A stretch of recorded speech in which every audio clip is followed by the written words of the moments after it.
Welcome to Cast of Wonders, the young adult fiction podcast featuring stories of the fantastic. This is Banned Books Week, our annual celebration of the freedom to read. 2017's theme is Text Against Tyranny, the story some would silence and the power of literature in all its forms to enlighten dark hours. Our final episode is 273 for September 30th, 2017. The Wayfinder and His Sister by Maria Haskins, a Cast of Wonders original. Maria Haskins is a Swedish-Canadian writer and translator. She writes speculative fiction and poetry and debuted as a writer in Sweden in the 1980s. Since 1992, she lives in Canada and is currently located just outside Vancouver with a husband, 2 kids, and a very large black dog. Her work has appeared in several anthologies and has also appeared or is forthcoming in Flash Fiction Online, Shimmer, Gamut, Capricious, and elsewhere. We'll have links to her website and Twitter account in the show notes. Your narrators are Lee Wallace and Christiana Ellis. Lee Wallace is an Ottawa writer, artist, and narrator who works for the Canadian federal government. Her fiction is available in Tesseracts 19, Podcastle, and Urban Fantasist. Her art can be found at Tea Princess Chronicles and in the Sunvault anthology. She's also narrated previously for Glittership. She's a graduate of the 2013 Viable Paradise Workshop, and we'll have a link to her DeviantArt page, website, and Twitter account in the show notes. Christiana Ellis is a writer and podcaster living in Massachusetts. She's the creator of the fantasy novel Nina Kimberly the Merciless, as well as the award-winning sci-fi audio drama Space Casey. She always has something in the works, and everything posts at christianaellis.com, which we'll link for you in the show notes. And now we've a tale to tell.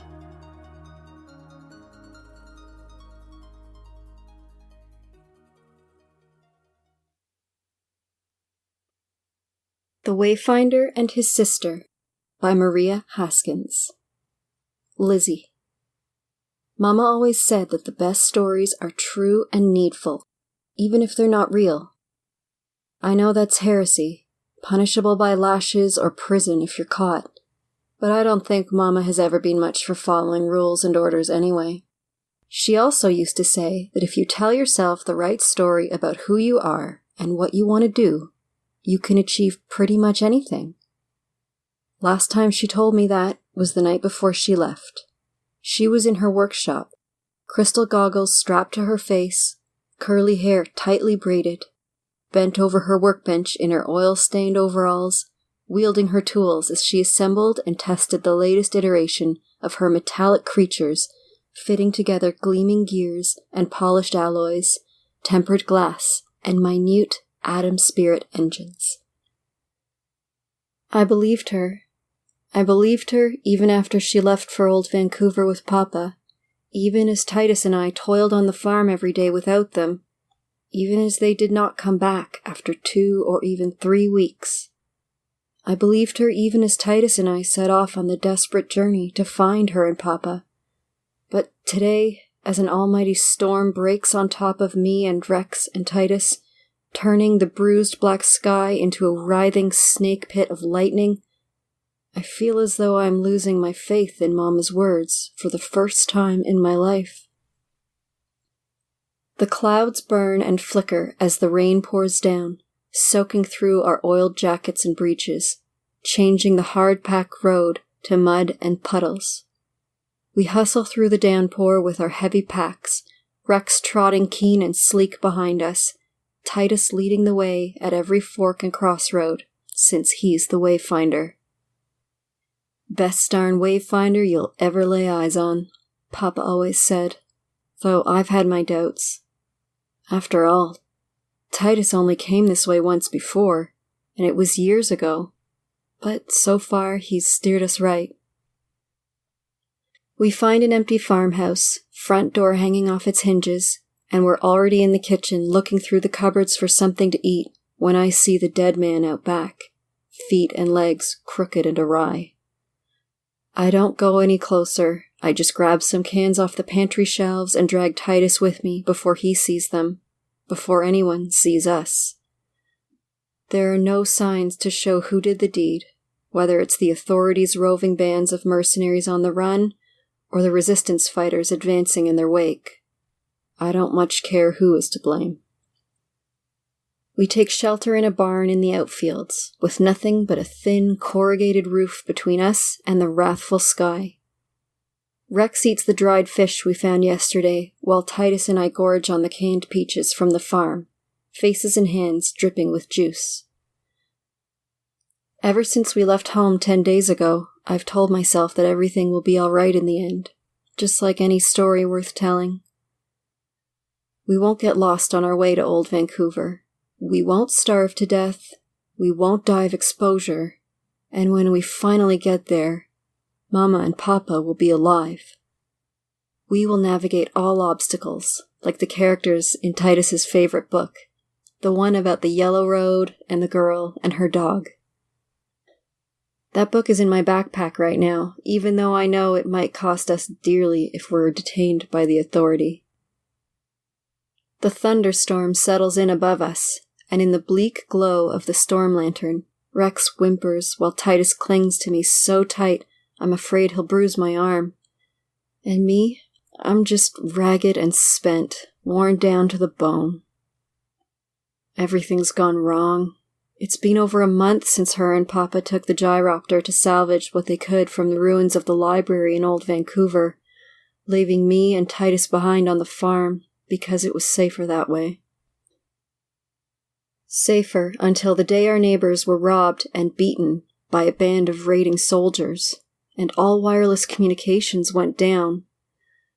That's when I told Titus we had to leave. Even then, everything might have worked out fine if only I hadn't driven our steam cart into that frost heave and broken the axle 2 days out from the farm. Too late to turn back, too far to go on foot, but we kept going anyway. Read to me, Lizzie. Sitting there soaked to the skin by rain and despair, I almost feel inclined to agree with the authority. That book, like most others, is fit only for burning and banning. Pointless, useless, godless, a detrimental waste of time and resources. But Titus doesn't care about any of that. And it's not his fault he can't read the book himself, even though he's 2 years older than me at 16. It's just the way it is with Titus. So, just like I've done every night since Mama and Papa left, I start reading. I read about the yellow road and the lion and the forest, and I try not to cry, because Titus will complain about the sniveling. It makes me wish I had one of Mama's birds, with its crystalline voice and iridescent wings to keep us company.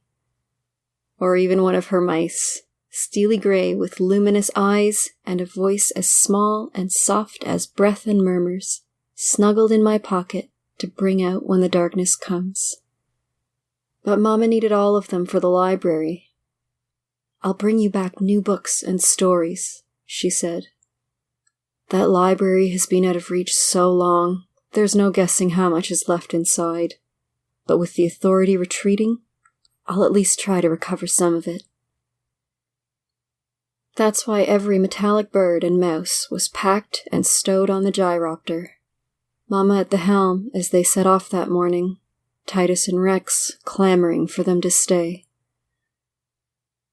I read to Titus while the rain pounds on the corrugated roof. I read until Dorothy gets to the Green City, a city that isn't green at all.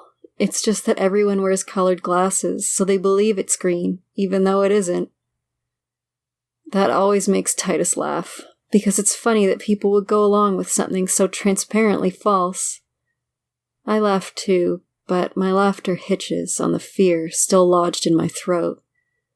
Thinking about Mama and Papa, thinking about me and Titus, thinking of the distance in between us. Above, an almighty clap of thunder slits the darkness open with a stab of lightning. Titus yelps. Rex tucks his head into my lap. And I hate the thunder, I hate the rain, and I especially hate the library in Vancouver, luring Mama away from us. I try to imagine what it's like, a building full of books, surrounded by a city ripped apart by quakes and the war that swept across the world 2 decades ago. The war that still sparks death and mayhem here in Free Cascadia. Mama and Papa used to be in the war. Papa was a sniper, and Mama worked in a hospital, I think, though she doesn't talk about it much. They left the fighting behind before Titus and I were born, and long as I can remember, Mama's been on a mission to gather books. Most people are eager to get rid of any printed material, fearing retribution from the authority. She'll take whatever she can find, wherever it's available. Abandoned houses and shops, libraries gone to rot and ruin, attics and basements. Hoarding, Papa calls it when he wants to needle her. Keeping the flame of civilization burning, Mama calls it when she's at her most serious. Mama shares her books, even though she knows the penalties and dangers. That's why she built her Mice and Birds. That's why she'd take old paperbacks and hardcovers apart and fit the stories inside non-fiction covers. Myths and poetry inside farming strategies for the Northern Reach.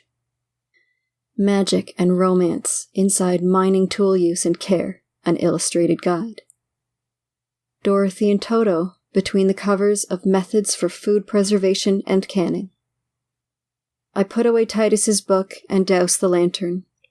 We listen to the storm roaming back and forth between the mountainsides. Rex falls asleep between us, but Titus and I can barely close our eyes until the storm moves off just before dawn. When we awake, Rex is barking at the flash gun pointed at us. And that's when I know for certain that no story, true or real or otherwise, can help us anymore.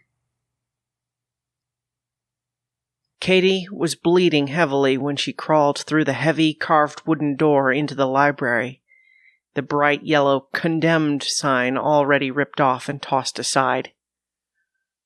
2 flash gun wounds, maybe more.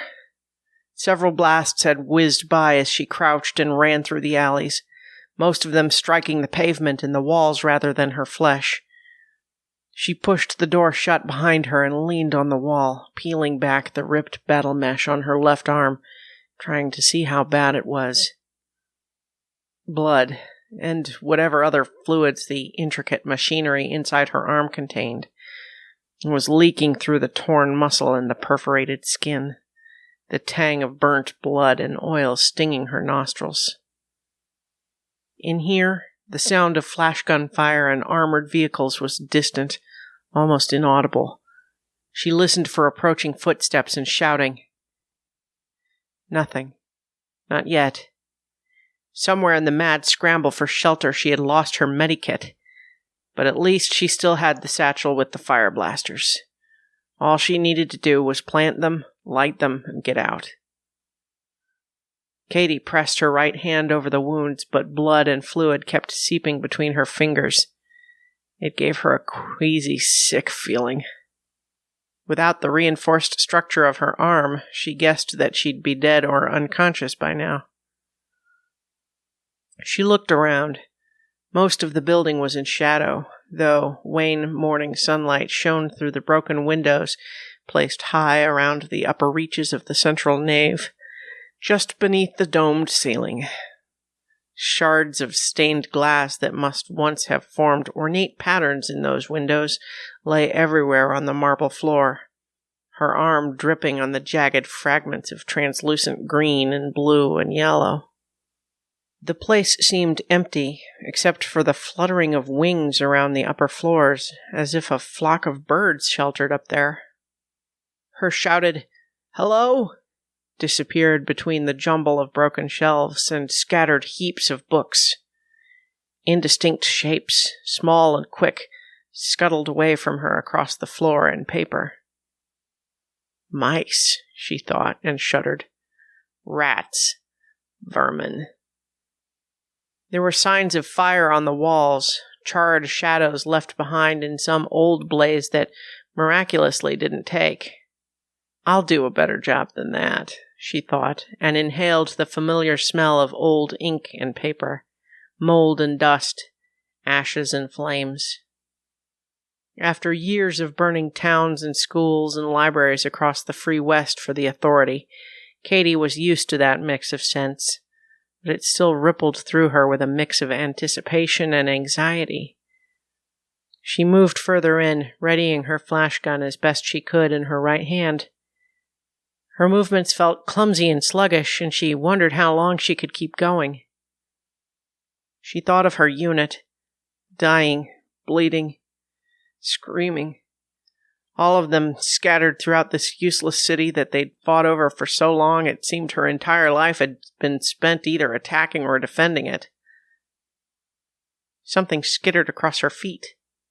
Something else swooped out of the shadows and flapped against her face. In the gloom, she struggled to make sense of what she saw. Mice and birds?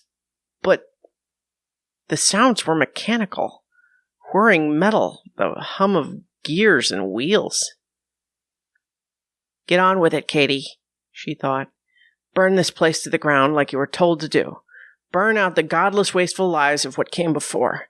Leave only clean bones behind. Wash it all in fire.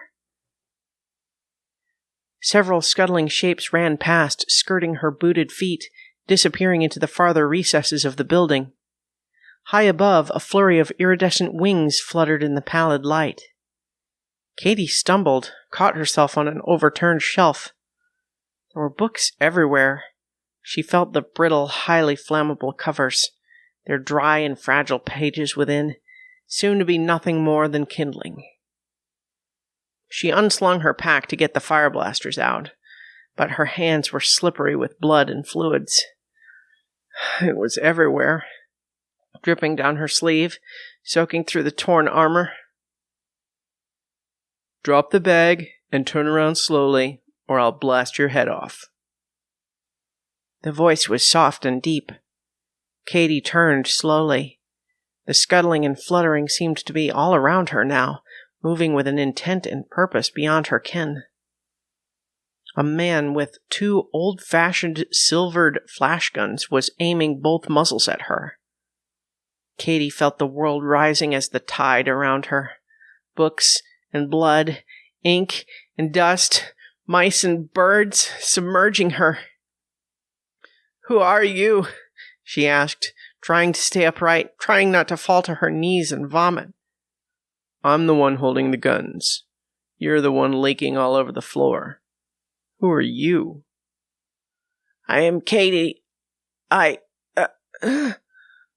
As she swooned, another figure loomed out of the darkness, a halo of iridescent wings flickering around its head, a woman's voice fading as the darkness engulfed her. "Get me the tool bag, James. Looks like I've got a clock to fix." Lizzie. Call off the dog. The woman's flash gun is whirring, fully charged, the face behind it stern and scarred. Her hair is short, her chest and legs wrapped in battle mesh, and she carries a massive blast rifle slung across her chest. Most of her left arm is covered in a soiled bandage, but the right arm doesn't even tremble as it points the muzzle at Rex's head. I put my hand on Rex's collar. "Easy, Rex." His growl subsides, but his hackles are still raised, teeth bared. "Get up." I do, and I try to pull Titus with me, try to get him moving, but he's slow and reluctant. They're a ragtag group of soldiers, if that's what they are. 20 of them, maybe. Most of them seem no older than I am, and they look haggard, as if they've been sleeping rough and starving. Most are dressed in flannels and home weave like me and Titus, but a couple are wrapped in the remnants of authority-issued battle mesh. At least the book is in my pack, and I'm already wondering what they'll do if they find it. In my armpit, close against my skin, almost forgotten, I feel Papa's gun. The one he handed to me before they left. Handle made of walnut and mother of pearl. small and light, tucked into a soft holster that straps around your chest. "Don't fire it," Papa said and held my gaze, as if to make sure I understood. I nodded. I knew what he meant. I knew what he didn't say. They hustle us out of the barn into the bleak sunlight, the sky a washed clean blue after the storm. Titus chews his fingers as he does when he's nervous. I look at the woman with the gun, trying to read her face, trying not to stare at the blast rifle. I think of Papa, of his face as he boarded the gyrocopter, dressed in his old gunslinger duds, his flash guns holstered, hat perched on top of his dark hair. "Not all of us are as brave as your mama," he said when he saw me looking at the guns. "I've got to wear my courage on my hips." He smiled, but there was a glint in his eyes as if he was trying not to let his fear show. I wonder if that's what my face looks like now. "Who are you?" the woman asks, gun pointed at my head now. "Where are you going?" I begin to answer, but Titus interrupts, grabbing hold of my hand. "I want breakfast, Lizzie. When's breakfast?" "Soon," I say, and grasp hold of his hand to reassure him, to reassure myself. "What's wrong with your brother?" My cheeks flush as if she's slapped me. "Nothing's wrong with him." My voice is belligerent, and I know it, but I can see how they all look at Titus, the way they react to the careful way he shapes and holds the words in his mouth. These people who don't know him. "I'm a Wayfinder," Titus says, surprising both me and them. And then, just like Papa would have, he adds, "Best damn Wayfinder in free Cascadia." "Is that so?"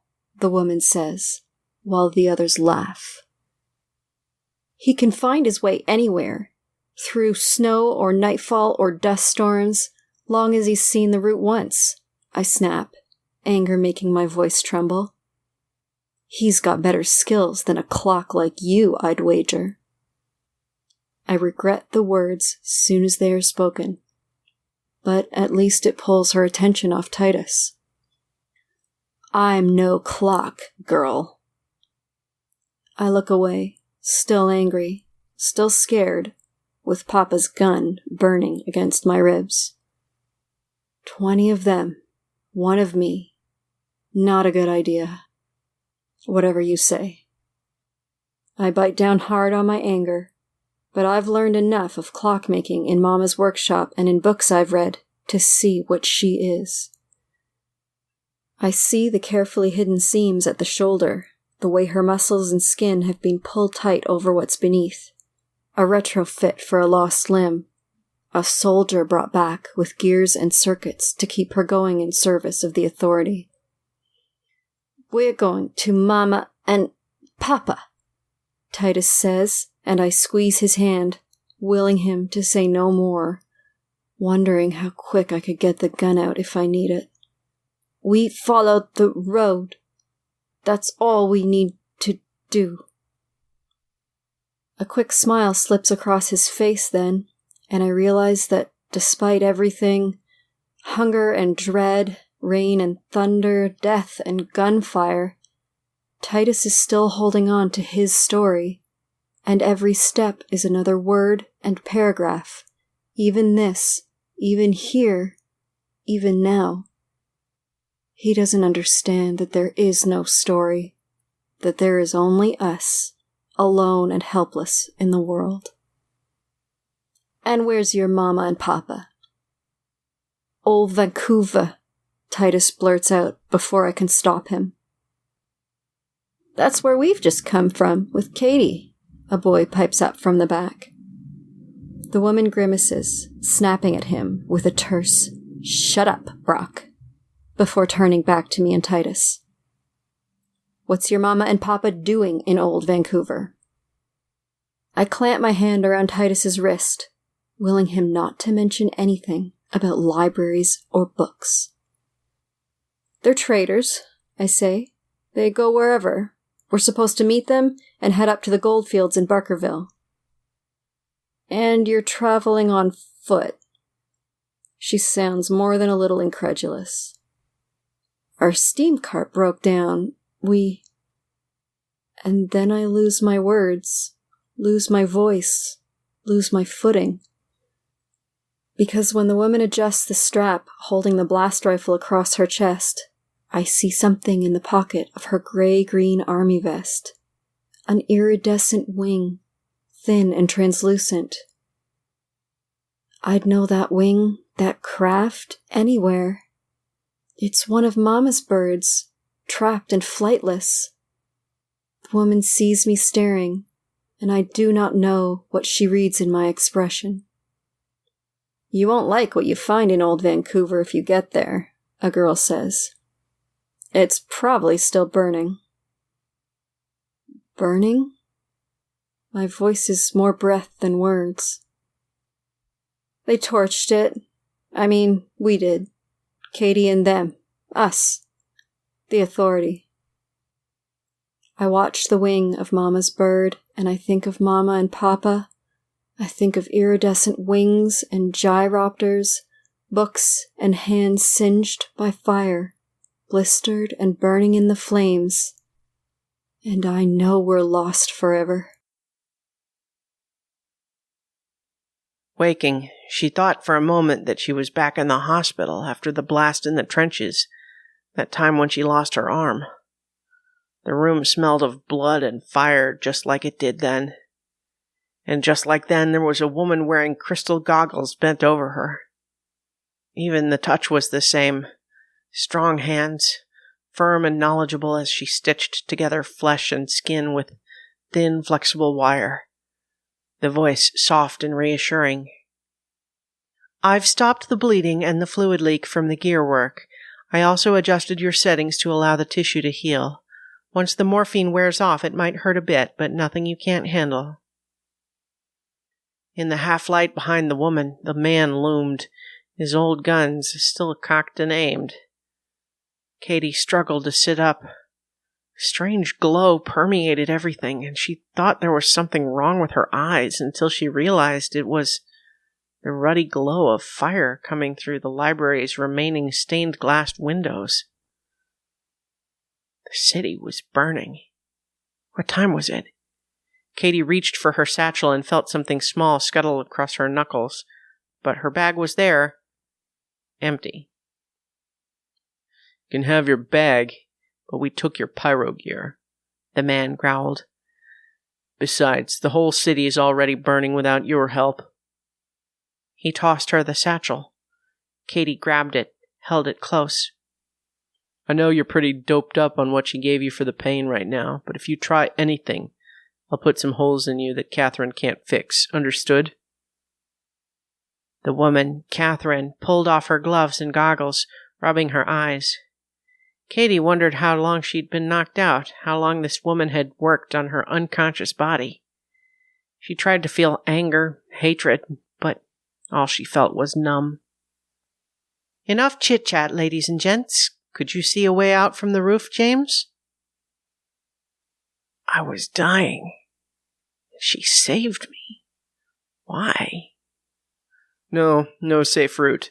Not with the fire spreading and the snipers still out there. The gyropter is our only chance. He turned to Katie.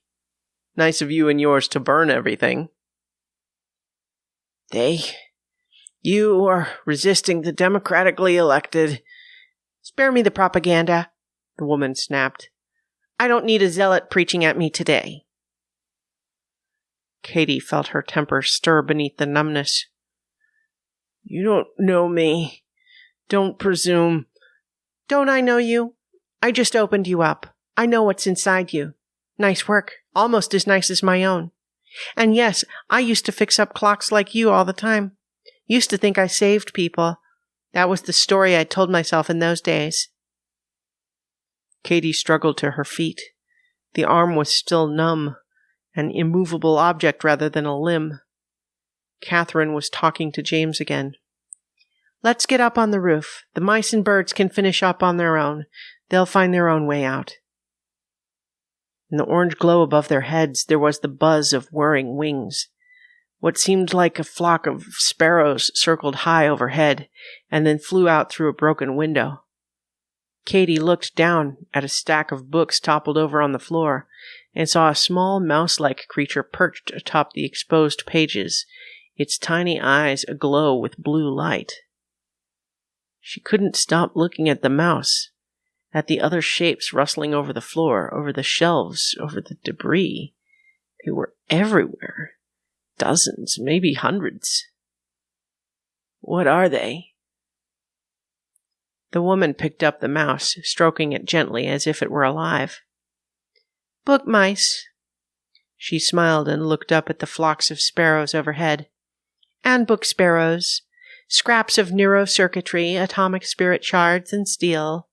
They scan any book in seconds without even opening it, and each can hold about 10 books each. Once they're full, they fly or run back to home base. Beautiful, aren't they?" She stroked the mouse again, and to Katie's astonishment, it spoke, a small, soft, synthesized voice. "Sing, O goddess, the destructive wrath of Achilles, son of Peleus." Another touch, and it fell silent as she released it on the floor.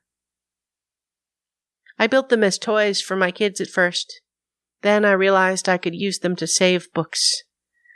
People can keep them if they want. They can write the story down or just pass it on. Like a fragmented mobile library." "Why bother? No one reads anymore." The woman laughed. "If that were true, you and the authority would not be so intent on destroying books and burning this building. We need stories. Other stories. Better stories than the ones the authority has been telling us." Katie saw another flight of birds escape through the window above, disappearing into the smoke-streaked sky. She imagined cracks and crevices where the mice would pour out, right now absconding with banned, forbidden words hidden inside. "We need to go, Catherine." The man slung a bag across his chest. "No." The woman nodded, and then turned to Katie. "Do you want to come with us? Or do you want to stay and burn with the books?" Lizzie. They burn the book. Of course they burn the book.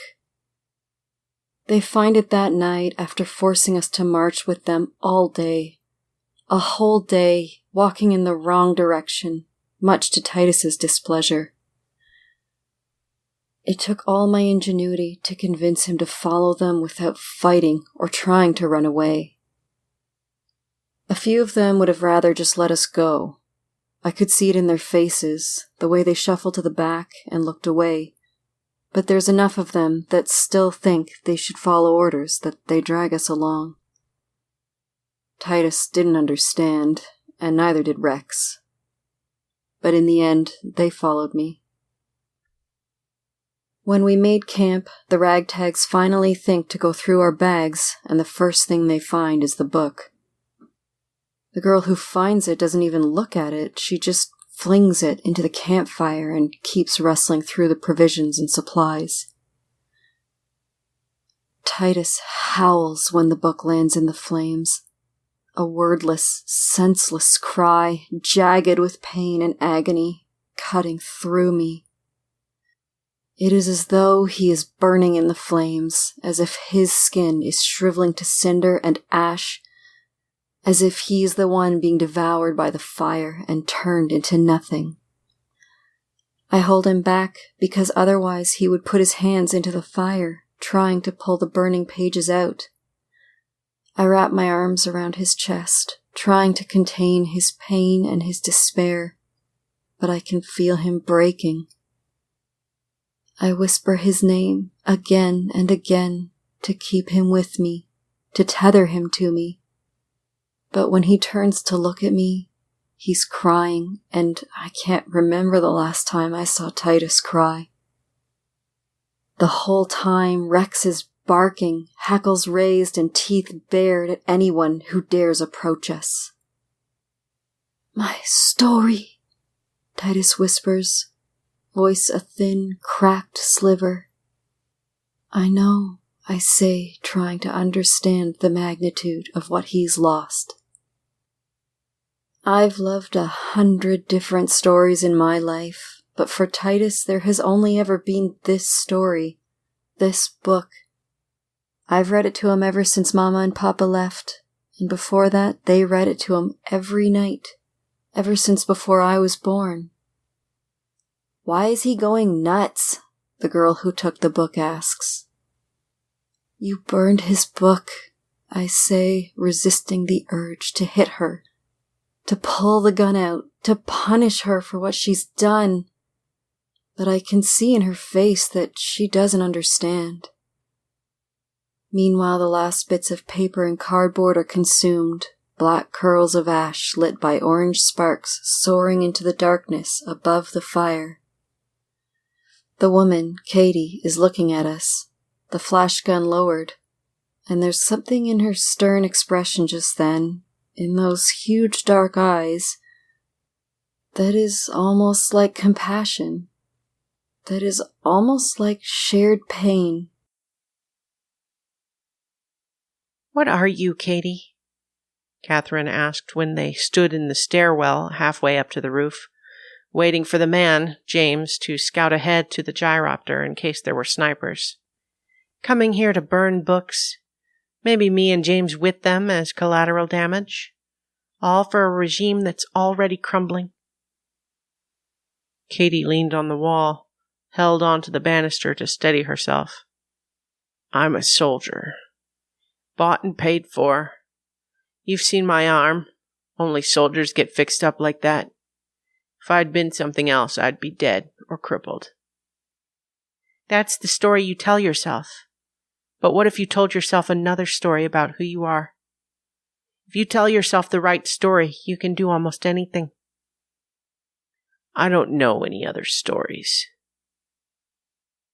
Catherine seemed on the verge of saying more when James's footsteps echoed down the steps. "Harbor's burning. So is a lot of other places." He cocked his head and gave Katie a long look before he holstered his guns. "We'll be lucky if the gyropter doesn't get singed. More than likely the smoke and heat will wreck the engines, but we might be able to clear the city before it dies." On the roof, the black gyropter was almost obscured by smoke drifting off the burning city. Everything was burning, from the harbor to the downtown core, and everywhere around the library the iridescent wings of Catherine's birds rose through the smoke, searching for the clear sky above. Katie watched them leave. She could feel the morphine wearing off, her muted thoughts and pain surfacing again. She thought of her unit, the kids that had joined the last few months hungry for food and shelter more than fighting, now lost in the blazing streets and alleys. "If I get out," she thought, "if I get out, I'll find them, and I'll get them away from here." That was a new thought, a new prayer, but it seemed right somehow. Then she felt Catherine's touch, and the quick sting of a needle slipped into the soft skin beneath her shoulder joint.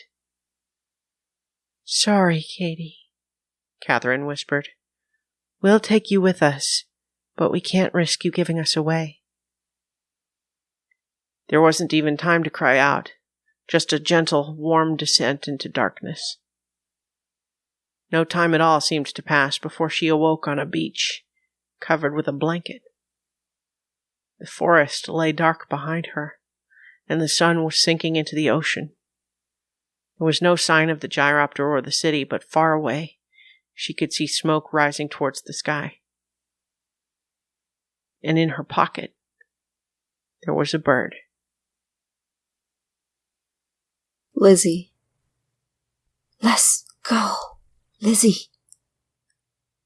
Titus wakes me in the middle of the night, wrestling me out of my sleeping bag. Rex is trembling at his side, eager and watchful. I look around the camp. The campfire burns low and everyone seems to be sleeping, even the two boys set to guard us. Go where? But Titus is already on the move, walking off into the dark as if he knows where he's going.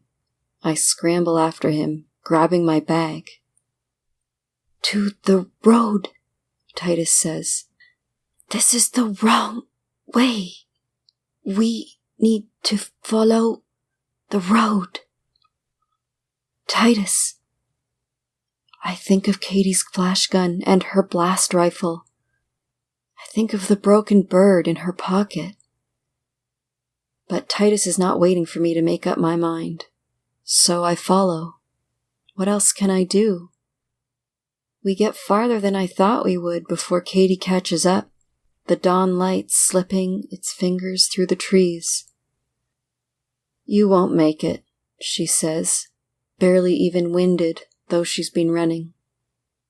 I think of pulling out Papa's gun, but her hands are empty, so I leave mine empty too.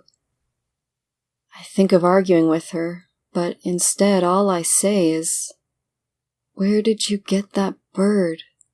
nodding at her vest. Gingerly, she brings it out of her pocket. It is one of Mama's bluebirds, all right. Last year's iteration, made from scrap steel tinted indigo. Someone gave it to me. Mama's bird, Titus whispers, reaching out, but Katie snatches it away.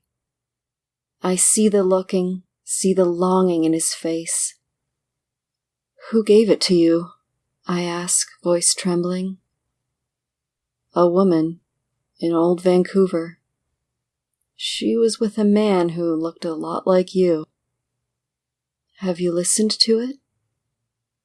Not yet. She caresses the flexible, lustrous wings, her face inscrutable in the dusk. Do you want it? I look at Titus, but his eyes are on the road now, watching Rex, who is waiting for us ahead. If it's true that Mama gave it to you, you should keep it. Then I follow Titus, and I don't look back. For a while I expect to hear shots, shouts, pursuit, but it never comes. We walk all day, Titus happy as a lark to be moving in the right direction, Rex's tail high and joyful. That night, when I am spent and we are sitting by the fire, I think of Titus's book. I know he'll ask me to read it, and I know I don't have anything to read to him. Strange, all those times I cursed that book, wishing I never had to read it again, and here I am, missing it already. The sky is dark when Titus begins to speak, and it takes me a while to realize he's reciting the book to me from memory. I listen, dumbstruck, as the words fill up the emptiness inside me, the hopeless spaces of despair and homesickness and longing. Like one of Mama's birds, he's kept the story inside all this time, and now he's sharing it with me. Every day we walk, and every night Titus recites to me from memory, pouring his words, his true and needful story, into the silence and the darkness between us. I do nothing. I only listen. And when the final night comes, the night when we hear the drone of an approaching engine, the night when I pull the gun because I'm too tired and too hungry to run away or hide anymore, that night when I hear Papa's voice and I think I am hallucinating, that night when he sees the gun and tells me, "Don't use it, Lizzie." That night when I see Rex jumping all over Mama in the gyropter. That's when I know for sure that Titus's story saved our lives. Someday I'll try to tell Mama what Titus taught me on that journey. That we don't always need to tell ourselves the right story. Sometimes we can just be silent and listen to someone else's story until we find our own words and our own story once again. The End.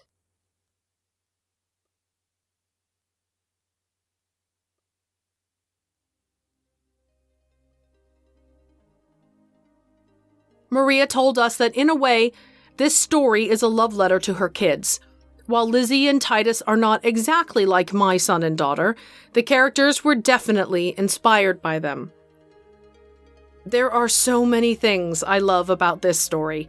I discarded commentary ideas ranging from the fascinating history of the Wizard of Oz through to an analysis of non-neurotypical characters in apocalyptic fiction. But in the end, what I can't get away from here is hope. Hope that Lizzie and Titus never have to go through such a terrifying event again. Hope that what the birds and mice saved in that library find willing ears and minds. The hope that Katie makes good choices about what's next for her. I know, this is apocalyptic fiction, but Rogue One said it best: rebellions are built on hope. Without the belief that taking action can cause improvement, nothing changes. Resistance requires a fundamentally positive outlook. Otherwise, we'd all allow the crushing weight of opposition to keep us from trying. Keep trying. And if that means you rely for a while on the stories of others, if you take a step back for self-care to recharge, to recover, then do so. The more of us there are in the fight together, the easier we all share the load of frontline resistance. Read for pleasure. Sleep in. Bake. Take long walks with good friends. Don't waste your time on anything petty, be that politicians, social media exchanges, or opinionated assholes. There are 3 things in the world that deserve no mercy: hypocrisy, fraud, and tyranny. Join us next week for... She turned her head and examined the photos of UNESCO heritage sites lining his walls. Where is your owner? My owner? She turned back to him. Your master, your galactic contessa, your administrative overlord. Her smile grew even sadder. You're abandoned, aren't you? I'm sorry, miss. You have invaded a sovereign planet. We belong to no one. Not even any tags. She shook her head. Happens too often. Bloom goes off a baby sieve and poof! Just leave it to go feral. Atahu has slapped his palms against the desk. Look here, Joy. You've disabled our satellites, all of our communications. You have no right. Remove this cage. Mr. Secretary General. Even the smile lines radiating from her eyes looked sad. We need to put Earth up for adoption. Cast of Wonders relies on your donations to pay our authors and narrators and to bring you the best in young adult audio fiction week after week. If you've enjoyed this story, please consider making a donation. There are lots of ways you can support us. We're on Patreon, and there are buttons for PayPal donations on our website. Every single donation, whether a one-off or a monthly subscription, makes a huge difference, and you have, as always, our heartfelt thanks. You can share the love for this story by leaving both it and us a review on iTunes, Google Play, or wherever you get your podcasts. Our episodes are designed with your commute in mind, so please share them with your family and friends. You can also join the discussion on the EA Forum, forum.escapeartists.net. And we're at Cast of Wonders on Twitter. Come say hello. Cast of Wonders is a production of Escape Artists Incorporated and is brought to you by the creative team of assistant editors Danny Daly and Catherine Inskip, associate editors Amy Brennan, Alexis Goebel, Andrew Kim, Aiken Patel, Susie Rodriguez, Muddy Schleider, Chris Tang, and Xander Simon. Our audio producer is Jeremy Carter, and I remain, as always, your humble editor and host, Marguerite Kenner. Our episodes are released under the Creative Commons Attribution, Non-Commercial, No Derivatives 4.0 International License. That means you can share it, download it, and listen on any device you like, but you can't change it or sell it. Our theme, Appeal to Heavens, is by Alexei Nov, available at Promo DJ or his Facebook page, which you can find in our show notes. Thanks for listening.